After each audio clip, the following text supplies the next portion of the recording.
Fala família, papo com ele hoje, que começou no YouTube quando tudo era mato, podemos dizer assim. Ele é músico, gosta muito de música, mas o canal dele fala de humor, fala de viagem, já falou de tudo um pouco. Lucas Inutilismo, fala meu bom. Olá, como é que tá? Tudo bem? Tudo tranquilo. Prazer estar aqui, vambora. Bora. Obrigado por me receber. Ele ontem estava jogando videogame, passou a madrugada jogando Resident 9, tá numa fase boa lá, tá curtindo Resident? A gente se empolga um pouco, né? Eu acabei colocando no modo clássico lá, que não dá pra salvar, aí eu tô tendo que fazer uns negócios, tipo, deixar o videogame ligado, igual fazer com o meu Mega Drive, porque não dá pra salvar se eu não tenho a fita da tinta lá, né? Tá me gerando um certo problema isso lá em casa, mas assim, né? Chuta mais o quê? Umas 2 semanas pra terminar ou a gente mata até o final de semana? Acho que umas 2. Eu gosto de ir na manha, assim, né? Porque daí depois que acaba eu fico sentindo falta, né? Então eu gosto de jogar os jogos hoje em dia, assim, bem... Quando eu era moleque eu gostava, quero zerar pra ir pro próximo. Muito louco, aqui naquela época não tinha save, né, cara? Você tinha que deixar o videogame ligado. Sim, né? Muitas vezes. Os jogos, alguns eram muito mais difíceis do que hoje, né? Não tinha nada de autosave, não tinha nada. E você não tinha também onde salvar, né? Às vezes eu escolhia nem o modo, fácil, difícil ou leve. Eu joguei o PlayStation 2 por muitos anos sem memory card. Nossa senhora. Era modo hardcore mesmo. Hardcore é o memory card de 8 megabytes. 8 megabytes. E cabia vários saves de vários todos, jogos. Né? Acho que Hoje 8 megas você faz o quê? Um load.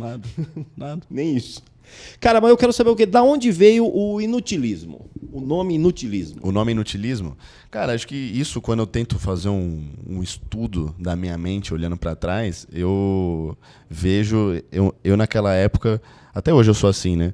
Um rapazinho que queria muito me isentar da responsabilidade de ter que mudar a vida de alguém, sabe? Eu acho que as coisas corriqueiras, elas têm um valor muito bom e elas são o que constitui a maior parte da sua vida, né? Nem todos os dias, a maioria dos dias não são grandiosos. Sim. E eu queria estar nesse lugar, assim, de ser só uma coisa que você vai ali, dar uma risada, não é necessariamente algo que vai agregar na sua vida no ponto de vista filosófico e grandioso. Então era meio que um nome de segurança ali para se a pessoa falar, nossa, que conteúdo, né? Não mudou em nada na minha vida, não me agregou em nada. Eu falei, bom, você leu o título do canal aí, né? Você estava num lugar chamado Inutilismo. Não era aqui que você esperava ver uma coisa filosofia, né? Esse inutilismo que hoje é muito utilismo, podemos dizer assim, porque você, fala de tudo, né? Você escolhe como os assuntos que você vai falar ou vai, acordei hoje, vou fazer disso, vou falar daquilo? Cara, gira muito em torno de coisas que eu tô passando naquele momento ali, né? Eu já fui para muitos lugares no inutilismo, eu gosto muito de, como você falou, eu gosto muito de registrar minhas viagens, gosto muito de contar a minha história através de vídeo, sempre fui assim, sempre achei muito fascinante isso de você poder capturar um momento da existência do universo e ter isso para você assistir depois, você consegue voltar num pedaço de tempo que existiu. Isso sempre foi muito louco para mim. E aí sempre foi meio do que eu tava vivendo, assim, né? Eu já tinha vídeos onde era como se fosse mais ou menos o formato de uma peça de stand-up, só que de vídeo ali, né? Que eu contava ou uma situação engraçada, ou trazia um questionamento de coisas malucas que ficam na minha cabeça, né? Já foi para muitos lugares, assim, né? Já criei histórias do zero também, né? Tipo, eu acho muito legal a liberdade que a gente tem na internet de você criar ali a sua realidade, o seu mundo, né? Criava personagens e tal, e tudo isso. Então já fui para vários lugares, depende muito do momento que eu tô passando, assim, né? Já mudei muito de direção ao longo desses anos. Tu já viajou para vários lugares, de todos esses lugares, qual lugar te chamou mais atenção, mas te impressionou mais? Fala, pô, aqui, legal, hein? Cara, não tem como ser outro, né? Eu já fui para muitos lugares legais, ainda tem muitos lugares que eu quero ir, né? Tem muito lugar ainda do mundo para eu ver, mas eu não consigo não falar da Ucrânia, porque foi a oportunidade da minha vida que eu tive e abracei de ir para Chernobyl, né?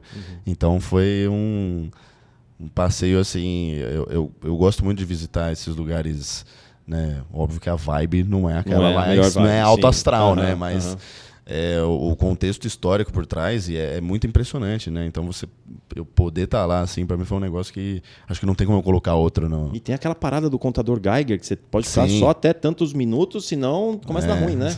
E é real mesmo, o negócio começa a apitar começa mesmo. A se desfazer. A gente tinha o cara que estava levando a gente até lá, né? Que, pô, eu entrei num site lá E falei, como ir pra Chernobyl? Aí foi um negócio assim, tipo, pô, fiz um saque num lugar, fui num ponto de encontro lá, botaram nós numa van, um cara com roupa de militar dirigindo lá, levou nós pra cidade de Pripyat lá, e ele tinha esse medidor, e cara, quando ele chegava perto do chão, o negócio ia fazer pi, pi, pi, pi, pi, pi, pi, pi. Tinha que sair.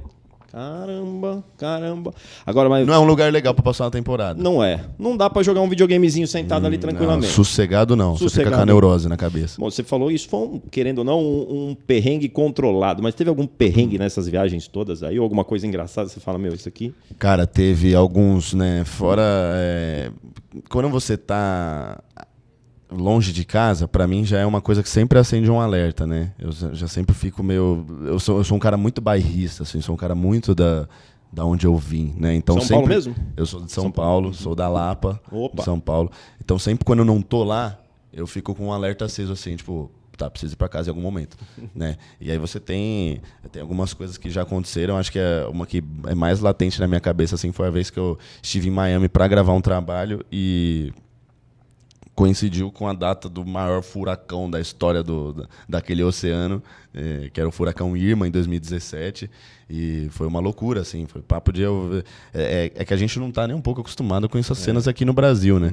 Mas, tipo, de você ir e ver filas quilométricas do posto de gasolina, supermercado vazio, as prateleiras vazias, eu vi tudo isso, assim, e tendo que ir embora, e aí o meu voo foi cancelado, passei um dia inteiro no aeroporto tentando ver, com o furacão chegando no dia seguinte, assim, por um milagre lá eu consegui um voo para ir pro Brasil, mas não tinha voo para ir para nenhum lugar, assim, foi um dia meu Tom Hanks, assim. Eu já estive lá também com o furacão e a polícia é aquela coisa.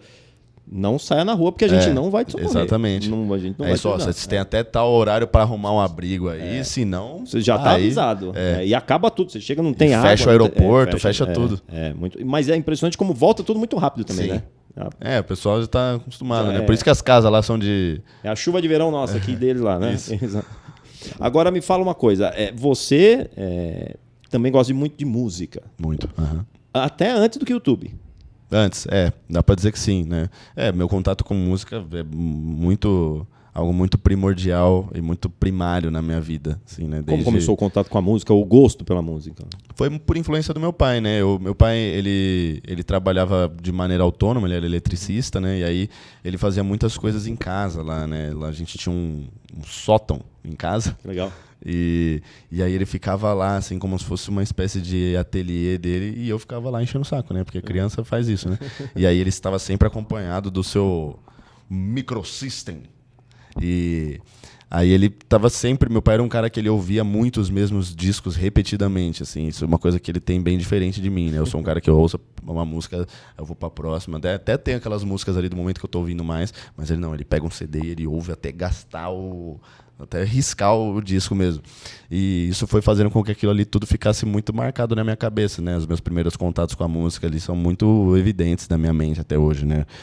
Com Queen, com Black Sabbath, com AC/DC, Beatles, Led Zeppelin. O clássico. Exatamente. Mas da nova safra, o que você tá ouvindo hoje? Cara, eu gosto muito de uma banda chamada Fever 333, que é uma banda de metal americana que junta muito várias coisas que eu gosto e tem assim, uma presença ao vivo que é muito fora do comum. Eu sempre recomendo essa banda. E tem uma banda que surgiu dessa banda também, de membros que saíram dela, que se chama House of Protection. Só saindo um pouco do óbvio aqui, dando uma recomendação legal pra galera aí. Tem o Bring Me The Horizon também, né? Que acho que é a grande banda assim, da minha fase adulta que me botou muitos nortes na cabeça de como fazer as coisas acontecerem, né? É a grande banda aí que seta as tendências para tudo que vem de metal hoje em dia, basicamente, né? Todo mundo belisca um pouquinho ali do que o Bring Me The Horizon tá fazendo, né? Mas, claro, antes disso tem muitos clássicos, né? Metallica é a minha banda da adolescência, que para mim é o período mais importante ali na minha formação como músico, né? Então é a banda que eu olho com mais carinho, né? Não é uma banda que tá no meu Spotify direto, mas sempre que eu escuto eu falo, caramba, mesmo. Metallica quebra pedrada, né? A famosa coisa, essa pedrada. Não tem como, né? Aí que tá. E você começa no YouTube, você começa a fazer seus vídeos e depois você traz a música pro seu canal. Isso. Como é que o público reagiu à música já nos seus vídeos? Como foi uma coisa gradual, tipo, não foi algo da noite pro dia, assim, eu sempre ia... Qualquer brecha que eu tinha de colocar alguma coisa de música nos meus vídeos, eu sempre colocava ali, ou um pedacinho de eu tocando alguma coisa, ou mostrando, ou de repente indicando alguma coisa, né? Ia sempre para esse lado um pouco mais de trazer umas referências de rock clássico, de metal e tal. Então a galera já viu que eu estava meio na maldade ali, né? E aí foi um processo muito, muito gradativo, assim, do pessoal já ir entendendo. Eu sempre tive uma comunidade muito engajada, então as pessoas estavam prestando muita atenção no que eu estava fazendo o tempo todo. Então aí acabou sendo bastante natural, assim, né? Foi ficando uma coisa cada vez mais um espaço de protagonismo no meu canal, né? Até que culminou nos vídeos das retrospectivas e tudo mais, né? Tem playlist de funk. E então a recepção sempre foi bem tranquila, assim, sempre foi uma coisa muito bem aceita por lá. E aí, depois, hoje você lota casa, lota show, público bomba no seu show. Você esperava tudo isso quando você... Cara, não, muito pelo contrário, né? Eu esperava o contrário. Eu sempre fui acostumado a tocar pra ninguém, assim, né? As bandas que eu tive na minha adolescência, assim, até depois eu tocava pra ninguém. E pra mim essa era a realidade do mundo. E é a realidade de muitas pessoas, né? Acabou que eu usei essa minha ferramenta aí que me coloca nessa vitrine, né? Um grande privilégio que eu tive, né? Que muitas bandas... Eu sei que sonham com isso, tem muita gente que está aí no underground, sabe, matando um leão por dia para conseguir sobreviver, né, nesse mundo que é meio hostil. E eu acabei cortando vários caminhos aí e hoje é muito louco eu pensar que tem um público que sempre vai tá lá para me ver, né? E a gente fazendo shows sempre com muita gente e tal, é uma coisa que na minha cabeça ainda hoje... Por isso que às vezes até, né, acontece de uma praça não ir tão bem quanto outra, assim. Mas eu sempre me pego pensando e falo, cara, mano, mas você não tinha nada. Sabe? Isso daí já é 1000%, né? Você tinha 0. Então hoje, se tiver 10 pessoas lá para me ver, eu falo, pô, isso daqui acaba sendo já mais do que eu sonhei, né? E muito mais de 10, muito mais de centenas, muito mais de milhares. Mas me fala uma coisa, ainda dá frio na barriga quando sobe? Ah, sim. Principalmente quando tem alguma coisa nova envolvida, assim, né? A gente rodou com uma turnê no ano passado, que foi minha primeira turnê autoral. Então, mano, o primeiro show eu tava apavorado, né? Porque era uma coisa que seria completamente nova, uma banda nova, com músicas minhas, né? Eu não sabia como... Eu não tinha tido contato com o desempenho das minhas músicas no mundo exterior, sabe? Não sabia. Será que alguém ouviu mesmo? Será que aquilo é tudo bot? Será que... Sabe? Você fica com esses pensamentos doidos na cabeça. Às vezes você fala, mano... Até tá lá, não cai a ficha, né? Então, eu lembro que no dia eu tava bastante nervoso, assim, aí foi diminuindo um pouco conforme a gente foi fazendo shows dessa turnê, só que esse ano a gente já mudou o show, né? Tipo, já tava com um show, uma cara totalmente nova, então o nervosismo já veio de novo. Talvez um pouco menos do que no ano passado, assim, mas é legal, né? Eu sempre fico muito animado, sempre fico muito... ansioso de um jeito bom, né? Às vezes o nervosismo me atrapalha um pouco, né? Ainda atrapalha o nervosismo? Você ainda tem esse nervosismo? Cara, então, às vezes sim. Em qual momento? Por exemplo, no primeiro show que a gente fez agora aqui na Áudio para abrir a turnê, eu tava um pouco com as pernas bambas, assim, porque, né, como eu falei, era muita coisa nova, muita coisa que eu fico, putz, aqui, muitas coisas para prestar atenção, né? Um show tem muitos aspectos técnicos, assim, como diz o sábio, né? A gente torce para dar tudo certo, mas o certo dá tudo errado. Você tem que pegar as coisas que naturalmente estão destinadas a dar errado e forçar elas a darem certo, né? Boa. Então, isso dá um certo nervosismo, sim, mas eu vou aprendendo a lidar, né? Tipo, hoje eu já tô pro próximo... Agora a gente vai fazer o segundo show amanhã e eu já tô um pouco mais tranquilo, assim, porque eu já vi que o show funciona. Ele já sabe o que tem que fazer, onde tem que correr, o que dá certo, o que não dá. Exatamente. Como é que você escolhe as músicas? Cara, a gente... eu sempre tento visualizar na minha cabeça um show, né? Aí momentos como antes de dormir, no banho, ou às vezes quando eu tô dirigindo, assim, eu fico testando ordem de música e falo, isso daqui faz sentido, né? Pra mim, o começo de um show é muito importante, né? Ele que vai setar o clima ali e ditar muitas vezes como vai ser o resto da noite, né? Você tem que ganhar as pessoas ali no começo, porque muitas vezes se você não chegando, para você alcançar essas pessoas é um pouco mais difícil, né? Então tem que ser muito bem pensado isso, assim, é uma coisa que eu sou bem crítico, inclusive de alguns shows que eu vou assim e falo, mano, não é possível que você começou com essa música. Sabe, o cara chega assim, tá todo mundo... Porque a hora que você chega, tá todo mundo ali com tudo aquilo reprimido, pronto pra explodir, né? E aí você chega, tipo... Aí você fala, mano, não, velho, não, tá, sabe? Tá todo mundo aqui esperando o negócio virar o inferno. Então eu penso muito nisso, assim, penso muito em um show com momentos, também pra não virar uma completa loucura, né? Apesar de que esse show que a gente tá, ele é bem enérgico, assim, né? Bem, não, raras ocasiões ele deixa a peteca cair ali, porque é justamente isso, né? A gente quer que seja um atropelo mesmo, no bom sentido, né? Que a gente não perca as pessoas ali por nenhum momento, né? Claro que tem uns momentos de cadência e tal, então eu vou olhando as músicas assim, né? Putz, aqui dá pra dar uma respirada, depois aqui já tem que voltar, depois aqui... Mais outro punch. Exatamente. Então vamos falar desses 2 momentos aí. Primeiro vamos falar de Humanamente. Aham. E como é que foi pra você toda essa fase Humanamente. Depois a gente faz pra fase atual, que é o Abatido, mas não derrotado. Exatamente. Né? Então vamos lá. Humanamente. Você veio dessa fase e agora para essa fase Abatido, mas não derrotado. É uma fase pessoal, uma fase que tem mais emocional? Ou você pegou uma inspiração de algum outro lugar? Cara, eu acho que os 2 trabalhos, eles são muito pessoais, né? E trabalham muito esse lado emocional, né? Uma coisa um pouco mais introspectiva. Eu acho que o Abatido, mas não derrotado, ele sai um pouco mais de dentro de mim e vai para um lugar um pouco mais de contexto geral ali e de coisas da existência mesmo, né? Eu sou um cara meio existencialista, assim, mas o Humanamente foi esse meu primeiro laboratório, onde eu testei muitas coisas, né? Um álbum com bastante faixa, se não me engano são 16 faixas? Acho que é esse o número. E... Já o Abatido, mas não derrotado, que é um EP, né, de 5 faixas, ele acaba ficando mais dentro de uma identidade mais marcada ali, né, uma coisa um pouco mais direcionada. Então, a gente tem esses 2 trabalhos que têm uma diferença entre si, né, eles têm para mim, uma cara de continuidade um do outro, né. Esse Abatido, mas não derrotado é um trabalho já mais maduro, onde eu lapidei algumas coisas ali que no Humanamente eram meramente testes, né, e a tendência é que isso ocorra, né, daqui para frente. Eu gosto muito de ter essa... eu sempre fui muito fã da liberdade para criar, né? Eu acho muito legal, assim, eu poder agora ter uma página em branco aí, que, óbvio, eu vou usar os aprendizados desses 2 trabalhos, mas eu quero me aventurar sempre uma coisa nova aí. Boa. A galera que te acompanha no YouTube pelo humor, e aí te vê nessa fase um pouco mais intensa, como que essa galera te acompanha nessa fase, como leva essa fase, como vive essa fase, como entende essa fase? Cara, eu acho que a recepção do pessoal é bem legal, assim, sempre o pessoal pareceu entender muito fácil o que eu faço, acho que eu sempre tive uma comunicação muito boa com o pessoal que me assiste, né? É natural que exista também uma resistência por parte de algumas pessoas, porque é um cara do YouTube vindo fazer música, eu entendo, eu acho que eu pensaria igual também, né?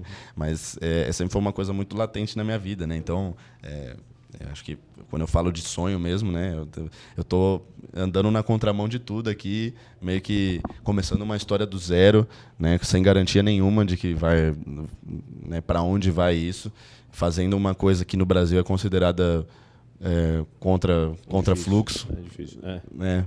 Fazer o rock aqui não é exatamente a fórmula do dinheiro, né, e do sucesso, mas é para evidenciar mesmo que é o que eu quero fazer, sabe? Então, ao mesmo tempo que tem esse desafio, né, e um pouco desse preconceito, eu acho que o bônus de tudo isso é muito maior do que o ônus, né? Você, como eu falei, eu acho que eu cortei muitos caminhos nessa história aí e espero conseguir fazer com que o maior número de pessoas possível de alguma forma se identifique com a minha música ali, porque minha missão é essa, né? Minha missão é fazer as pessoas se identificarem, fazer as pessoas de alguma forma se sentirem atingidas por aquilo ali de maneira positiva, né? Ter um impacto legal na vida das pessoas. Boa. E depois deste território que você está pisando hoje, o que vem pela frente? Já tem alguma coisa em mente aí? Planos para o futuro? Alguma coisa que dá para falar? Algum spoiler aí?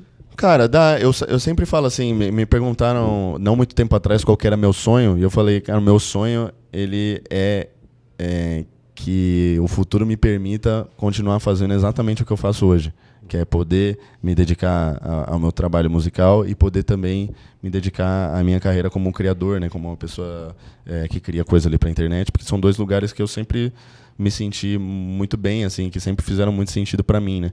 Então, enquanto eu puder fazer essas duas coisas, eu vou ser muito feliz e trabalho muito para que isso aconteça, né? Então, o que vem pela frente é isso, né? Eu quero muito esse ano começar a trabalhar já em alguma coisa nova, né? Talvez um álbum, talvez singles, mas enfim, alguma coisa nova aí de música provavelmente já vai aparecer.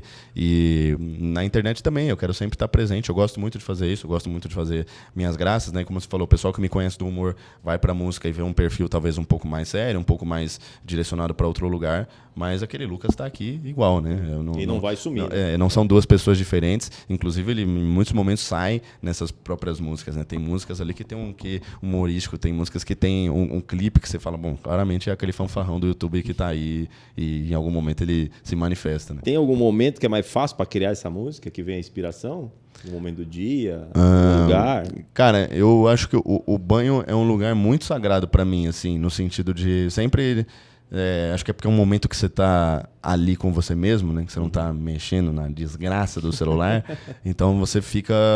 Eu sinto que eu fico um pouco mais sensível a essas ideias, assim, minha cabeça fica um pouco mais frutífera. Eu fico pensando em melodias, pensando em riffs, pensando em referências que eu tenho, assim, e muitas ideias que eu tenho saem do banho. Já aconteceu várias vezes de eu sair do box, secar a mão na toalha, assim, gravar o solfejado ali no áudio do celular e depois desenvolver essa ideia. Desenrola. Mas tem vários, já aconteceu de vários jeitos, né? Às vezes eu só, do nada, tô na rua e vê um negócio na minha cabeça assim, eu vou correndo pra casa, anoto e desenvolvo a partir daquilo ali. Boa. Né? Agora tu meteu um V no Lucas? Sim. Porque da onde veio essa ideia? É meu segundo nome, né? Lucas Vinícius. Boa. Aí eu queria ter essa abreviatura do LV, porque o meu nome é um nome muito comum, né? E eu falei assim, bom, como é que eu posso atribuir uma alcunha à minha carreira musical que não seja Lucas Inutilismo, né? Porque pra mim isso leva muito para um lado de humor, de uma outra coisa que as pessoas podem confundir. Se eu falar show do Lucas Inutilismo, os caras vão achar que estão indo pro stand-up, né? Só que ao mesmo tempo eu tenho isso, né? Eu tenho um nome muito... O meu nome é o nome mais comum do Brasil, pô. Eu chamo Lucas da Silva, né? Tem poucos. Tem poucos. Tem poucos que não são Lucas da Silva, né? E aí eu fiquei quebrando a cabeça para entender, porque eu queria algo simples, eu não queria algo que também as pessoas batessem o olho e falassem quem é essa pessoa, né? Como eu já falei, pô, não podia virar o Anito do nada, né? Criar um outro nome assim para mim, né? Então eu pensei, pô, acho que Lucas seria legal porque é o meu nome, eu gosto do meu nome, e aí eu coloquei o V no lugar do U porque é o meu segundo nome, né? Lucas Vinícius, então funciona como abreviação aí, LV. Sim. E também funciona como Lucas, se você for pronunciar, aí é só, a pronúncia é Lucas mesmo, normal. Indo já para nossa reta final aqui, se o Lucas lá de antigamente, aquele que fazia vídeo no quarto, te visse hoje, encontrasse o Lucas de hoje, o que ele ia pensar e o que você falaria para aquele Lucas lá de trás? Cara, é meio clichê isso, né? Mas eu ia falar, mano, não mexe em nada. Não mexe em nada, segue o plano que... as coisas vão se desenrolar para um lugar lá na frente que você vai gostar, né?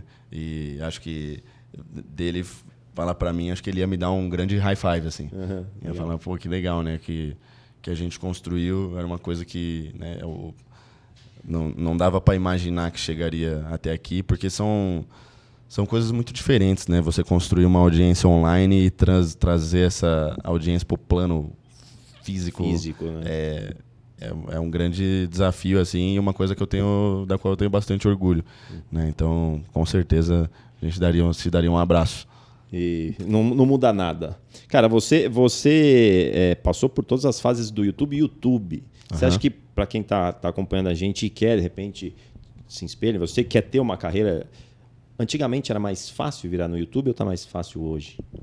Cara, eu acho que hoje a gente tem muito mais ferramentas, né, para você se expressar na internet. A gente vê hoje vários talentos que provavelmente estariam escondidos em outra época do mundo, porque hoje em dia é muito fácil você documentar essas coisas, né? Não existe. Antes você tinha que ter uma câmera, né? Você tinha que ter uma câmera boa. Uma câmera boa, um computador para editar. Hoje você tem tudo ali na palma da sua mão. E você tem também a insanidade dos algoritmos de outras redes hoje, né? O YouTube também é um pouco assim, mas um pouco menos, né? Mas pô, você tem o TikTok, você tem o Instagram, que hoje em dia estão aí bombardeando coisa de todo mundo para todo lado. Então, eu acho que hoje, em questão de ser acessível, é muito mais, né? Tanto que a gente vê várias pessoas ali que nos ganham muitas vezes fazendo um conteúdo que, tecnicamente falando, é mega simples, mas que é uma espontaneidade, assim, de uma coisa muito única, né? Então, acho que hoje eu enxergo como mais... Não vou falar mais fácil, né? Mas eu acho que hoje o sonho é mais palpável, assim, né? Acho que você precisa de menos para conseguir ser visto, o que é ótimo, né? Sim. E para fechar, uma dica para quem quer começar, o que você falaria para essa pessoa? Cara, ao mesmo tempo que hoje em dia todo mundo consegue, né, ter ali acesso, a maioria das pessoas tem, né, um acesso a um smartphone, consegue se gravar e consegue postar e tudo mais, a gente também aumentou muito a densidade de pessoas que fazem isso, né? Então é importante você pensar por que alguém ia querer me ver, né? Então, acho que preservar coisas como espontaneidade, como coisas como a sua essência, assim, e é normal que você tenha referências, né? Mas é legal também você tentar encontrar no meio dessas referências o que delas molda a sua personalidade para você trazer isso de maneira mais genuína possível, né? E aí você ter constância, você estar antenado, ligado no que está acontecendo, também são coisas fundamentais para você, né, conseguir estar aí numa prateleira, né? E hoje em dia, enfim, o novo mundo traz muitas possibilidades aí. Boa. Lucas Inutilismo, senhoras e senhores, deixa as redes sociais, deixa a agenda, dá aquele recadão final e é nóis. Muito obrigado pela recepção, obrigado pessoal que acompanhou aí. Meu @ é Lucas Inutilismo em todas as redes, né? E a gente está com a nossa nova turnê aí, Abatido Mas Não Derrotado, que tem agora 4 datas para acontecer já confirmadas e mais datas que serão confirmadas em breve. Se você quiser, os ingressos estão disponíveis. Vai ser um prazer receber você lá. E muito obrigado pela audiência aí, pessoal. Valeu, meu bom. Valeu demais. Valeu.